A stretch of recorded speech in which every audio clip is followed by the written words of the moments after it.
പഞ്ചസാര ഉയരാനുള്ള കാരണം എന്താണെന്ന് നമുക്ക് നോക്കാം. സാധാരണ നമ്മൾ വിചാരിക്കുന്നത് ഷുഗറി ഐറ്റംസ് കഴിച്ചതുകൊണ്ടാണ് എന്നാണ്. പക്ഷെ അത് മാത്രമല്ല. വെള്ളരിച്ചോറ്, ബ്രെഡ്, മൈദ വിഭവങ്ങൾ, സോഡ, ജ്യൂസ് അങ്ങനത്തെ പോലുള്ള പാനീയങ്ങൾ ഇതെല്ലാം രക്തത്തിലേക്ക് പെട്ടെന്ന് പഞ്ചസാരയായിട്ട് കയറും.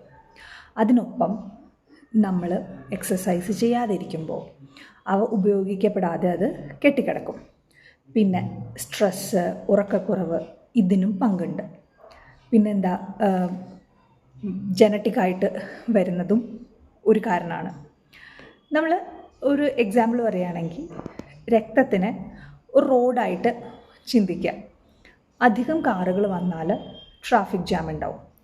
ഇൻസുലിൻ സിഗ്നൽ ശരിയായി പ്രവർത്തിക്കാതെ പോയാൽ, ഇൻസുലിനാണ് സിഗ്നൽ, അപ്പോൾ അത് ശരിയായിട്ട് പ്രവർത്തിക്കാതെ പോയാൽ ആ ജാം തീരില്ല.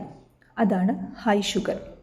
അതിനാൽ നമ്മൾ ഓർക്കേണ്ട കാര്യം എന്താണെന്ന് വെച്ചാൽ, ഡയബറ്റീസ് രക്തത്തിൽ തുടങ്ങുന്നതല്ല, അത് നമ്മുടെ ദിനചര്യയിലാണ് തുടങ്ങുന്നത്. അപ്പോൾ അതാണ് ശ്രദ്ധിക്കേണ്ടത്.